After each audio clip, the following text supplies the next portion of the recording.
Saudara, kita juga sudah bersama dengan pengamat politik Trias Politika, Agung Baskoro. Selamat pagi, Pak Agung. Pagi, Mbak Okta. Pak Agung, menarik melihat bagaimana pada akhirnya pagi hari ini di Jakarta ada Rano Karno dan juga Pramono Anung begitu yang akan mendaftar. Ini artinya kan juga kemarin sempat ramai diusung katanya PDIP ini Anies Rano, tapi sekarang pada akhirnya yang berangkat ini Pramono dan juga Rano Karno. Ya. Bagaimana Anda melihat ini? Iya, di timeline sosial media kita bahkan di perbincangan publik banyak pihak menunggu, bahkan teman-teman media sudah sejak kemarin ya ngantri di masa pengumuman 6 calon gubernur, wakil gubernur PDIP. Cuman sayangnya memang untuk Jakarta ini ditunda bersama beberapa daerah yang lain. Nah, kejutan itu yang saya kira akhirnya mengemuka sekarang, dan sedikit banyak di timeline kita sudah ada informasi bocoran, dan itu saya lihat menjadi dalam tanda petik agak anti klimaks karena yang mendaftarkan ini Pramono dan Rano. Karena publik saya lihat aspirasinya kalau tidak Anies, Ahok seperti itu. Karena memang punya daya elektoral yang lebih kuat ketimbang Pramono gitu. Nah, kalaupun memang tidak Anies Ahok, saya masih berpikiran Rano Pramono misalkan. Itu kan menarik karena memang jadi dibalik ya Pak? Iya, karena memang Mas Rano ini punya pengalaman panjang sebagai kepala daerah. Sebaliknya Mas Pram ini sedikit banyak fokus di internal PDIP sebagai sekjen, ataupun beliau menteri sekretaris kabinet dalam tanda petik di eksekutif yang memang levelnya nasional. Nah, pengalaman sebagai kepala daerah beliau belum tentu solid sehingga butuh waktu, padahal masa kampanye di pilkada ini kan pendek, hanya efektifnya 3 bulan seperti itu. Jadi kalau dipaksa berhadapan dengan RK Suswono yang dalam tanda petik RK-nya sudah malang melintang sebagai kepala daerah mulai dari wali kota Bandung, gubernur Jawa Barat, dan sekarang mencoba di Jakarta, saya kira pertarungannya menjadi kurang menarik ya, dan kurang kompetitif gitu, karena memang lebih banyak titik tekannya nanti di PDIP untuk berjuang keras untuk memastikan basis-basis loyal mereka bertambah dengan basis-basis baru yang selama ini menjadi captive marketnya PKS. Ya, saya sering menyatakan bahwa Jakarta Timur, Jakarta Pusat, Jakarta Selatan itu basis loyal PKS. Walaupun tetap ada irisan dengan PDIP, tapi karena PDIP-nya di sini sama-sama kader, otomatis ceruk pemilihnya ini tidak meluas. Ya, stuck ataupun stagnan kalau memang tidak ada inovasi-inovasi politik yang bisa dikapitalisasi dari dua figur Pramono dan Rano seperti itu. Karena ini pertarungan pilkada, ujungnya di kandidat, partai hanya mengantarkan saja, memberikan tiket, setelah itu kandidatnya yang akan bermanuver, berinovasi, dan melakukan kampanye-kampanye persuasif sehingga bisa menarik pemilih seperti itu. Oke, baik. Pak Agung, kita tahan dulu, ini kita melihat dulu bagaimana situasi terkini di Jawa Timur. Ini ada Khofifah Indar Parawansa dan juga Emil Dardak.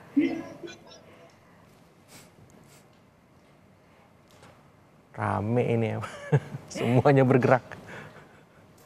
Seru. Jawab.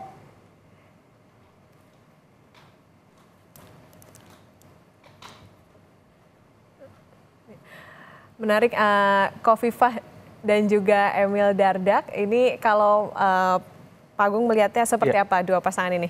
Iya, ini pasangan petahana dari elektabilitas cukup kuat ya. Sekarang sedang menunggu siapa lawannya.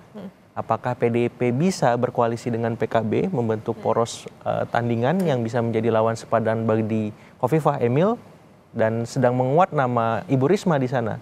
Nah, kebutuhannya lagi dan lagi saya lihat perlu pendamping dari kalangan religius santri yang selama ini terrepresentasi lewat Nahdlatul Ulama ya, kaum Nahdiyin gitu. Nah, ini bukan tugas yang mudah juga untuk dilibatkan, karena kita tahu secara nasional PKB sekarang punya keterikatan dengan koalisi Indonesia Maju Plus seperti itu. Jadi sedikit banyak lagi-lagi PDIP harus bekerja keras untuk Jawa Timur. Kenapa? Karena memang secara elektoral pasangan Khofifah Emil ini unggul jauh ya dibanding lawan-lawannya. Dan problemnya sekarang PDIP belum memutuskan untuk konteks cagupnya itu satu hal, cawagupnya itu 2 hal. Nah, kocok ulangnya nggak banyak waktunya, tinggal tersisa besok seperti itu. Nah, jadi saya lihat memang untuk menghadirkan lawan yang sepadan bagi Khofifah Emil, mau tidak mau selain Ibu Risma, saya kira perlu dipikirkan siapa wakil yang pas untuk memastikan pertarungan di Jawa Timur kompetitif. Jangan sampai ya dalam tanda petik ya di Jakarta kemudian ada nama Mas Pram, kemudian Mas Rano yang belum terlalu solid untuk menghadapi RK Suswono. Kemudian di Jawa Tengah ada nama Pak Andika, kemudian Pak Hendra melawan Ahmad Lutfi dan Taj Yassin yang juga secara elektabilitas lebih solid ya. Jadi saya lihat pertempuran di pilkada nanti antara Kim Plus dengan PDIP ini kalau dibilang tidak terlalu kompetitif, per pagi ini saya melihatnya demikian. Tapi ini bukan hal yang permanen, sangat dinamis, tergantung bagaimana kader-kader PDIP di bawah bisa mengaktifasi seluruh mesin-mesin politiknya sehingga bisa memastikan bahwa kemungkinan mereka menang lebih besar ketimbang kalahnya. Seperti itu. Seberapa berat sebetulnya yang harus dihadapi PDIP, apalagi karena kalau kita Kim Plus ini kan koalisinya lumayan gendut lah gitu. Persis. Apa amunisi yang harus disiapkan PDIP, termasuk juga tadi tidak hanya di Jawa Timur misalnya, tapi juga di Jakarta? Ya, pertama memang yang paling penting mengoptimalisasi magnet figur kandidatnya, personal brandingnya.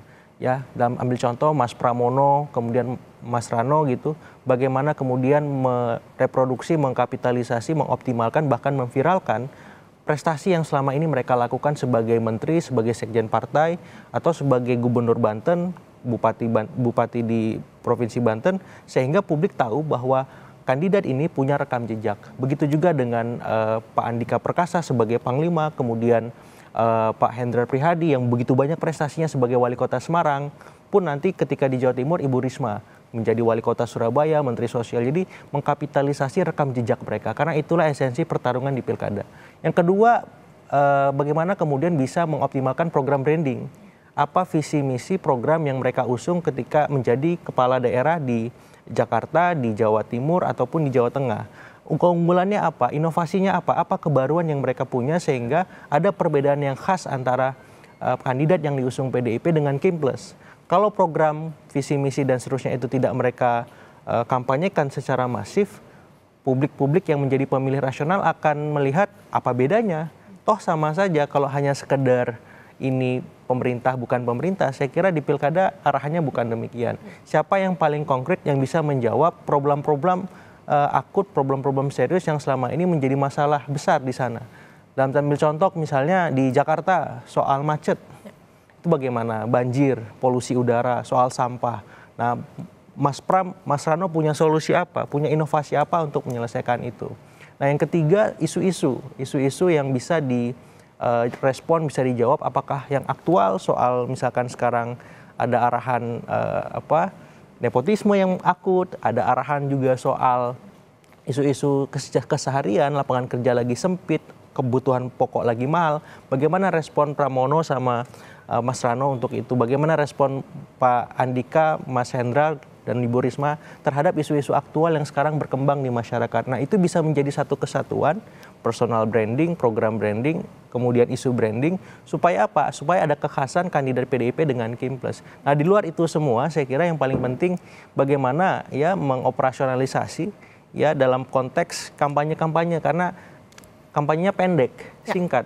Jadi narasi personal branding, program branding, dan isu-isu tadi bisa diviralkan di udara lewat platform media sosial, media cetak, elektronik, dan seterusnya. Kemudian di kampanye relawan ya, lewat door-to-door campaign, canvassing, dan seterusnya. Jadi saya kira ini masih terbuka peluangnya, tapi PDIP-nya, kandidatnya, mesin-mesin politiknya, relawan, simpatisannya, bahkan konsultannya, itu harus berkeringat habis-habisan. Harus kerja ekstra keras. Seperti tadi di Jawa Timur menarik, Kofifa dan juga Emil Dardak, ini kan dua-duanya petahana, kemudian juga PDIP nih kita tunggu nih apa sih sebetulnya nanti senjata politiknya nanti untuk di Pilkada Jawa Timur. Nah, apakah artinya dengan petahana ini kansnya sudah paling besar, sudah artinya dapat golden ticket gitu untuk nantinya menang, atau seperti apa Pak Agung? Iya, kemungkinan menangnya besar per pagi ini ya. Karena bisa jadi dalam politik itu ada dinamika yang mengemuka ya, sehingga memang menimbulkan ya bahasanya tsunami politik, gempa tektonik politik, dan seterusnya, yang artinya ada situasi force major yang membuat kedaruratan itu menguka. Katakanlah kemarin ada putusan MK, itu kan mengubah peta, mengubah konstelasi. Nah, ketika pilkada berlangsung, ada hal apa lagi di level nasional yang itu bisa mengobok-obok peta elektoral yang ada. Asumsikan misalkan hari ini Kofifa Emil unggul, bukan berarti ketika 27 November nanti Kofifa Emil pemenangnya. Karena perjalanan ini masih panjang, asal lawannya Kofifa Emil bisa mengoptimalkan tadi ya branding yang bisa mereka kerjakan maupun mesin-mesin politik yang tadi bisa mereka viralkan seperti itu. Nah, di konteks ini saya kira yang penting dari Khofifa Emil karena mereka punya keunggulan elektoral, yang menjadi lawan terbesar mereka justru bukan lawan politiknya tapi diri mereka sendiri. Itu yang sering terjadi. Apakah ada blunder, ada kesalahan-kesalahan yang tidak perlu terjadi, salah ucap, salah omong, salah perilaku, salah respon dan seterusnya itu. Sehingga saya melihat lebih ke sana dan bagaimana kemudian Khofifa Emil ini bisa memastikan bahwa mereka tetap turun ke bawah, tetap menyapa warga, tetap melakukan kampanye di udara, di darat dan seterusnya supaya apa? Supaya kemenangan mereka bisa diamankan. Jadi mengamankan kemenangan itu sama beratnya dengan mengejar ketertinggalan. Karena seringkali yang di atas, yang unggul itu suka terlena, suka merasa cukup dan kurang hati-hati. Nah seringkali kalau kita melakukan pendampingan di bawah bersama kandidat, saya mengingatkan bahwa yang paling utama kewaspadaan, mawas diri, jangan sampai ketika kita unggul, kemudian kita tidak melakukan kerja yang lebih ekstra ataupun tidak hati-hati lagi. Nah Khofifa Emil ataupun dalam konteks Ahmad Lutfi bersama Taj Yassin ataupun nanti RK Suswono, yang paling penting bagaimana mereka tetap ada mindset hati-hati, mawas supaya tidak jumawa karena peta politik kita dinamis walaupun kelihatannya tenang, adem gitu ya, semuanya bisa berubah, apalagi Jakarta. Semua informasi itu berlangsung dengan cepat, pesat, dan kalau tidak direspon dengan hati-hati karena banyak kesalahan, dan akhir-akhir ini Pak RK lagi ramai juga sering melakukan klarifikasi, dan itu sangat-sangat prinsip dan vital. Kalau tidak secara terkontrol, beliau memastikan bagaimana meresponnya dengan bijak seperti itu. Termasuk kalau di Jawa Timur ini kan bisa kita katakan kandang banteng gitu. Betul. Itu pengaruhnya seberapa besar untuk saat ini? Karena kalau kita mengingatkan Khofifa Emil Dardak ini petahana, tapi jangan dijawab dulu Ya, Pak Agung. Kita siap. akan kembali usai jeda. Jadi saudara tetaplah di Breaking News Kompas TV.